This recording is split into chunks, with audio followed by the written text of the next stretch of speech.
Here's my audience member. Take a moment to imagine a few scenarios with me. Pretend you go to a restaurant with your family, and when you are given your food, your server's hands are covered in poison. When you politely ask them to wash their hands and bring you a new bowl, the server gets angry and stomps out of the room. Or imagine you go to your elementary school class and your teacher brings poison to the class. Poison that gets on everyone's hands, the table, everything, so you can't move and can't do anything. Or imagine that you go to a restaurant and your waiter is too busy watching the football game and doesn't pay attention and dumps poison all over your food. These situations might sound exaggerated, but this is what life with food allergies is like. All of the scenarios I just gave you are something that I or someone I know has personally experienced. Restaurants, schools, church, parties, all of these things become life or death situations we have to navigate carefully. My name is Lucy Haywood, and I have suffered from food allergies for the past 19 years. So how serious are food allergies? Food allergies are life-threatening, autoimmune diseases that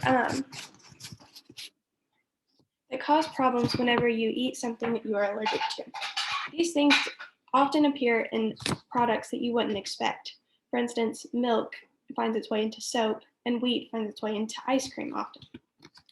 They're also all-encompassing, as you often have to worry about where to find food and how to avoid your allergens while thinking about making travel plans, going to school, hanging out with friends, or visiting relatives.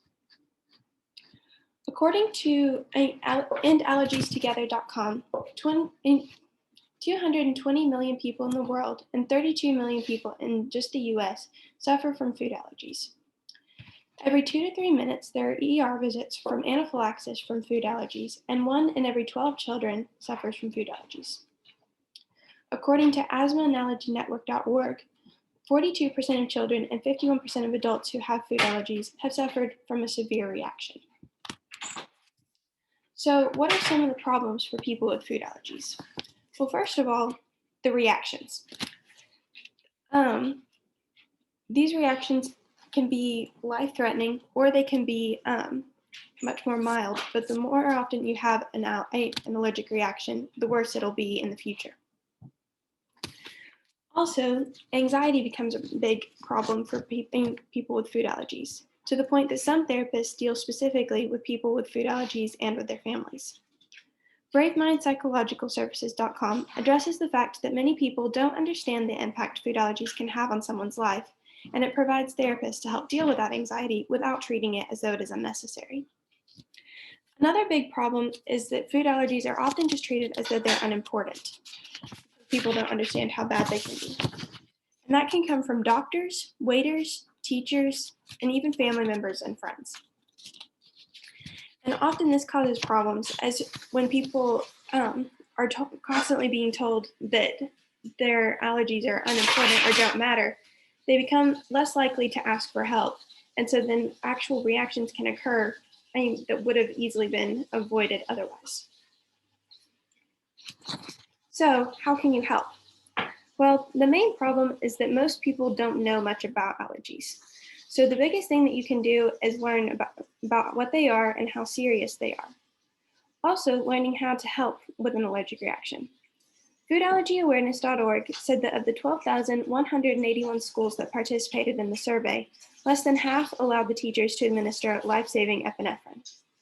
Now, this is mostly just a problem with laws and lawsuits, but it's also a problem that a lot of people don't know how to administer epinephrine.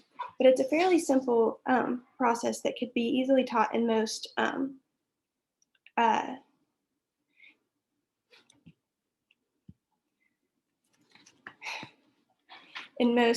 first aid clinics and classes. Second of all, just be considerate. Listen to what people are saying and help keep things clean. If someone tells you that they can't eat something or that they need to avoid being around something that might have their allergen in it, listen to them. They know their body what they need better than you do. Imagine a world where no one has to be afraid of what they eat, of going to restaurants or visiting friends. For most people, I imagine this is a fairly common occurrence, but for plenty of people, this is something that doesn't get to happen. So What can you do to help fix that? Well, first, just learn about allergies, as I've already talked about before. Second, wash your hands. Keeping things clean can help people avoid coming into contact with something that might cause problems for them. Also, don't use hand sanitizer because that just gets rid of the germs instead of actually getting rid of the proteins that cause problems. Also, don't pressure them to eat something that they aren't comfortable with or to be in a situation that they aren't comfortable with.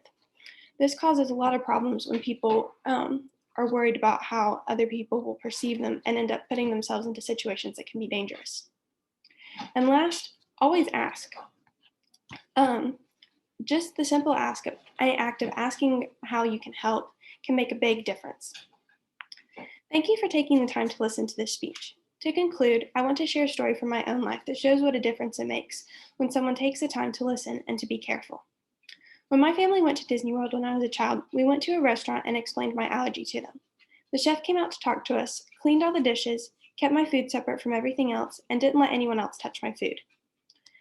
Just this small act helped make this an enjoyable experience for my whole family and one that has stuck out to us for many years since.